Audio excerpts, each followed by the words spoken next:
Hello and welcome to the Public Services at New College Experience Day. What we're going to be looking at today is who are the public services, what qualifications you'd require to join one of our public service courses, what we do on the course and what it's about, and also we're going to set you a little Taskmaster activity for you to complete at home. So, what do you know about the public services? What I want you to do is spend 30 seconds and I want you to think, how many public services can you name? There are a number of public services and they come in many different ways, but they all equally share the same main aim, which is to help the public and support the public, but they all do this in different ways.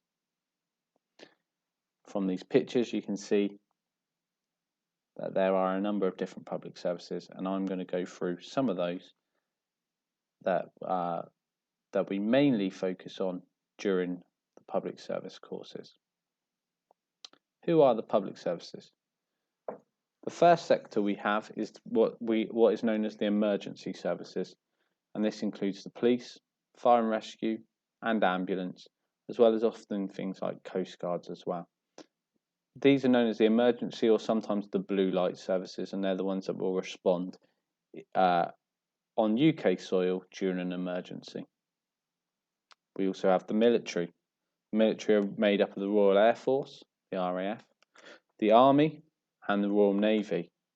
Obviously, each of these protect the country, but in different ways. The Royal Air Force protect our skies, the Navy protect our seas, and the Army will go on land to protect us.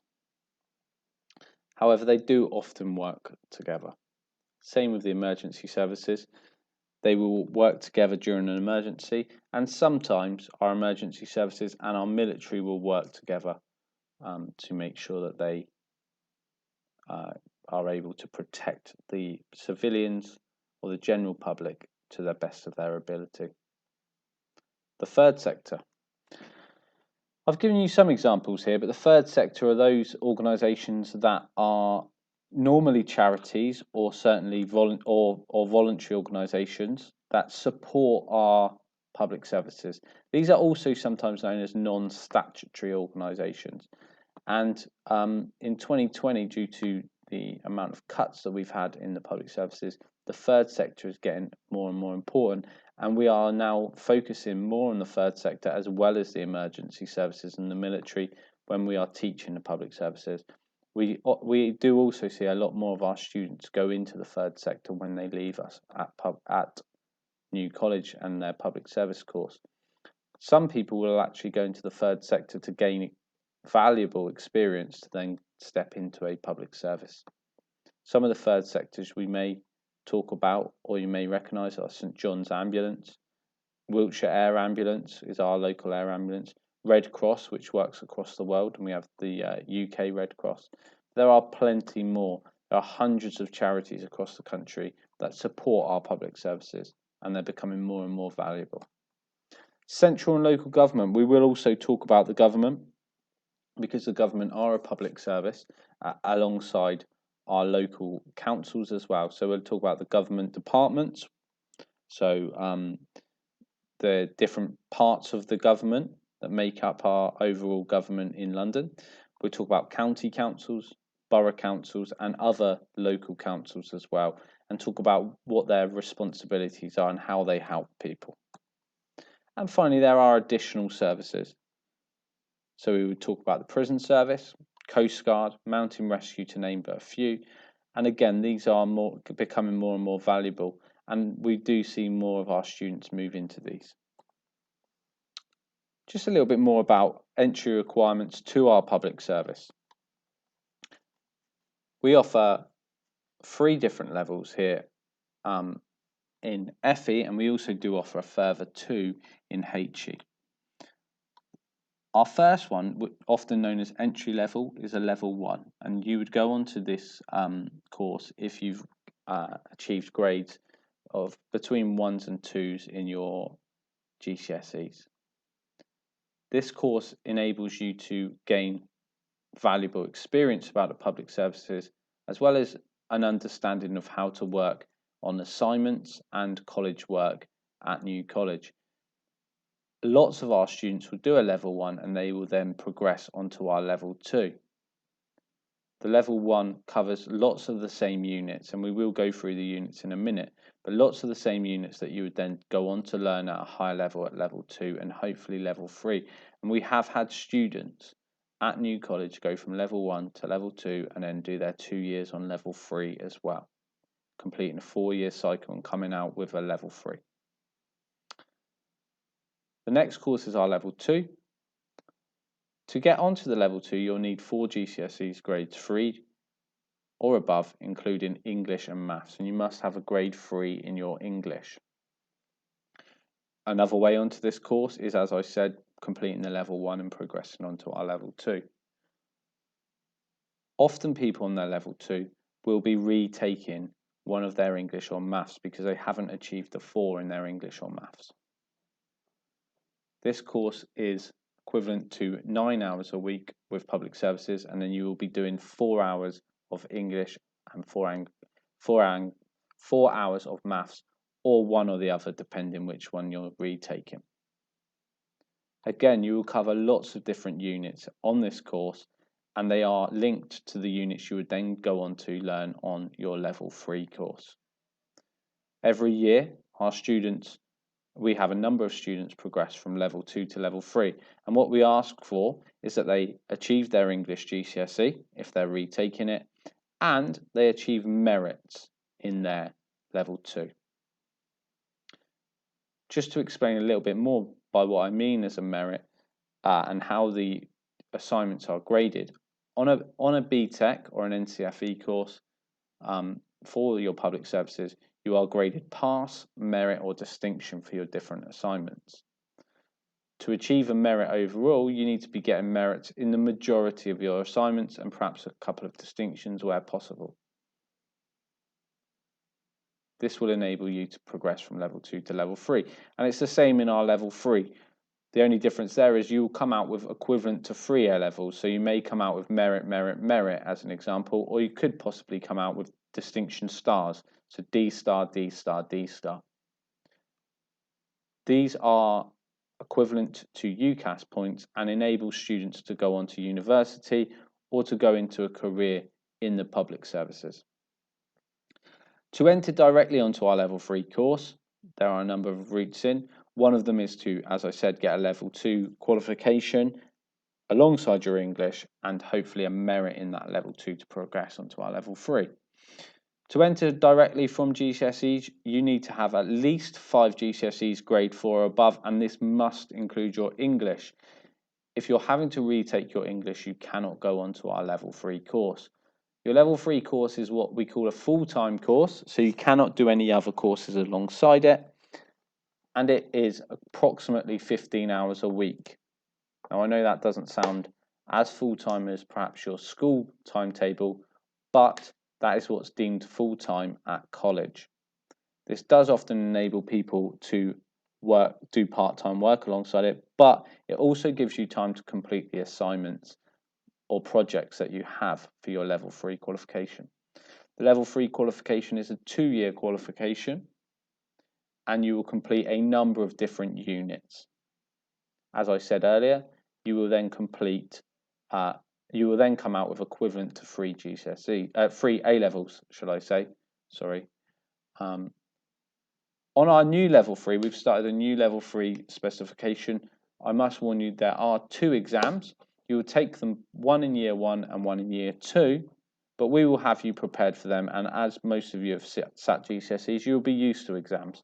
The other units will be assessed as assignments, presentations, teamwork activities, practical activities, depending on what unit we're looking at that time. Here are some of the units that may be taught across all 3 levels. Some of these don't appear on all of the levels, some of them will be on all levels.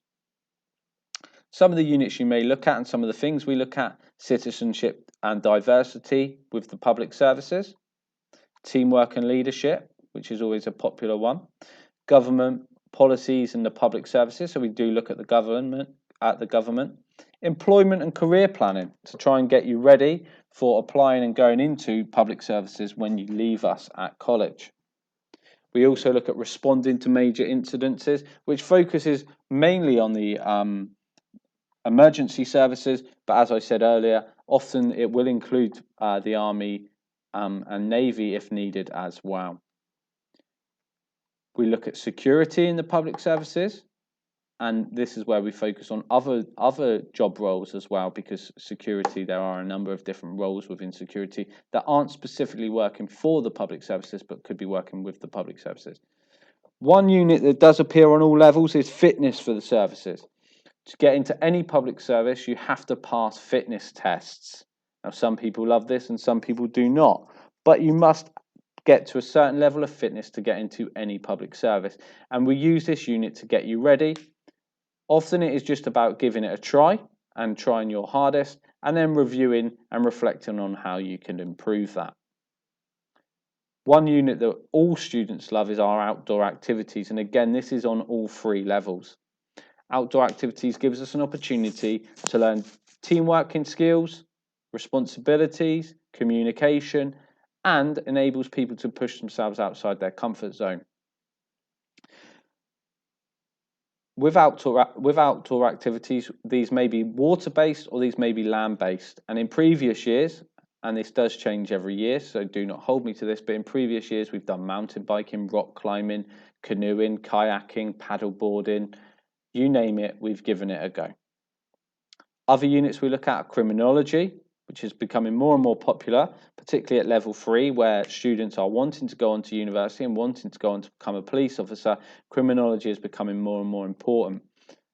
We also look at volunteering and the different opportunities and work experience opportunities that we perhaps can get in the public services, or ways in which we can make ourselves have experiences that will enable us to get into the public services and make our CVs look better.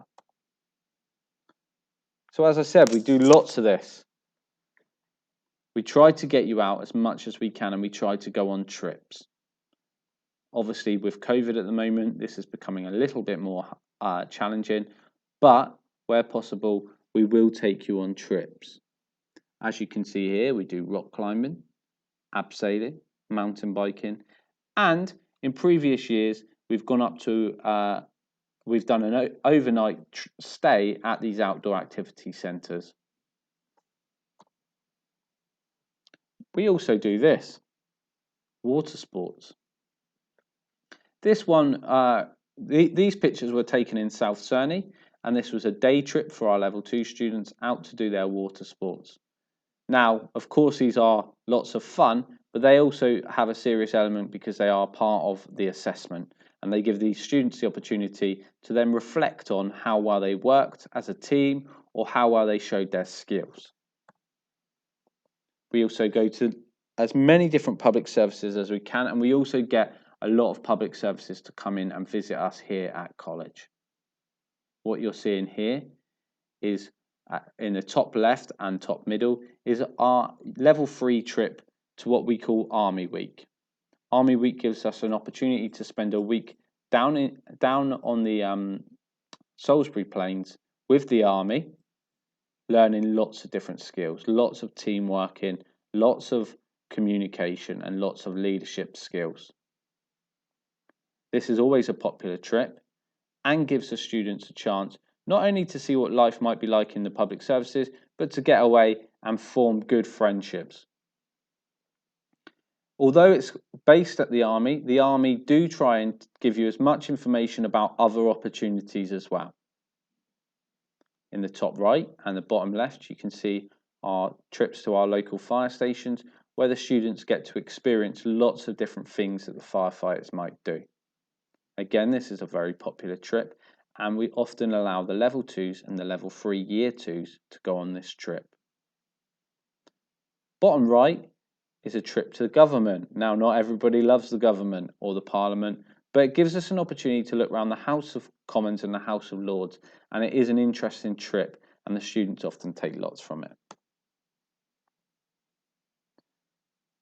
As I mentioned a second ago, we try to give you as much information about the different public services and the different career options as we possibly can. This comes in a number of ways. It comes in trips out, like I just spoke about. It comes in lessons where we talk about different services, but it also comes in guest speakers, where speakers come into us and talk to our students about the services. We often find with our students that they come in and they have an idea of what service they want to go into, be it the army, be it the police. But over the 2 years or 3 years, some students will find out more about other jobs and decide that actually, although I wanted to be a police officer when I joined, I now met someone from the Navy and I really want to join the Navy. This is really good experience. And we allow our students to ask these people, these guest speakers, as many questions as possible to make sure that they are 100% assured of what job they want to go into. As I said, these jobs could be your traditional public services, as you can see on the pictures, or we're seeing more of our students go into the third sector as well, and the more support roles that do work with the public services, but not necessarily for the public services. We do try and get these in, as well as our normal public services. When guest speakers come in, they may just talk to you about their public service, or they may actually get us to do teamwork activities. In recent years, we've had the Marines and the RAF come in and do teamwork activities and problem-solving activities with our students.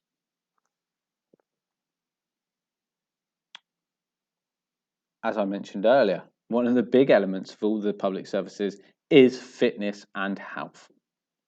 And we make sure that during your stay with us and your learning with us here at New College, you learn as much about these as possible. And we hope that you leave here with the knowledge and the understanding of how to improve your fitness and health to be able to enter a public service.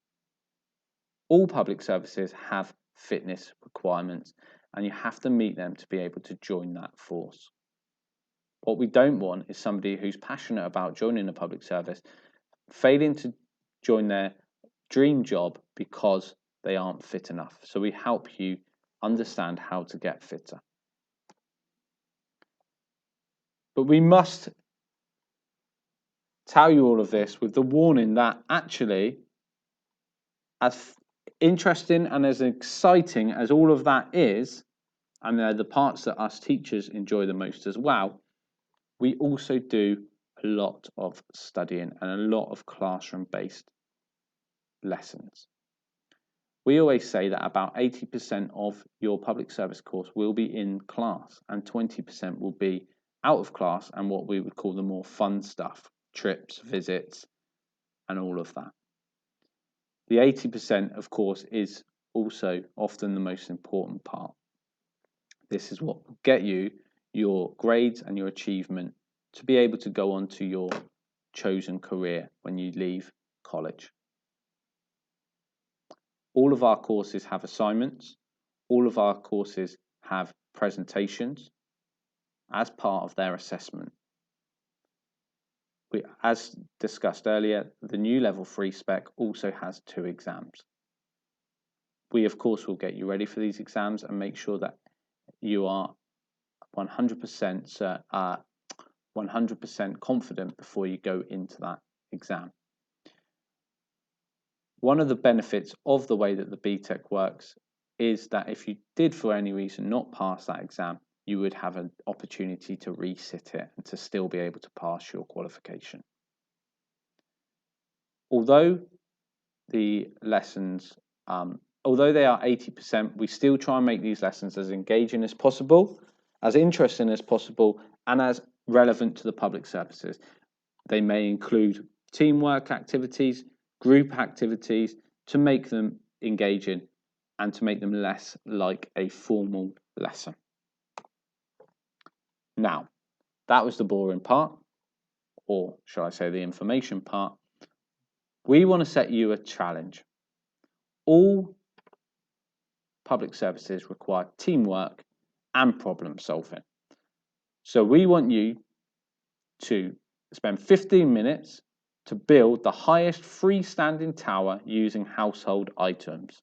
You can Use other members of your house if you've got siblings or you've got mum and dad to help you build your tower. It cannot have a fixed base or use something like a dining room table, as that's too big. That's cheating. When you've finished it at the end of the 15 minutes, remember it has to be freestanding, so it can't be tied to the ceiling or anything like that. We want you to upload a picture and a measurement to the below assignment tab. There will be bonus points for the most impressive tower. And this is a competition between you and everybody else. I hope you've enjoyed the information that I've given you about the public services courses.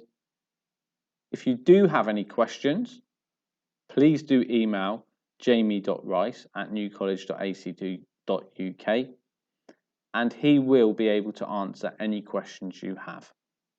I hope to meet some of you in the future joining our public service course, and I hope you enjoy making your tower.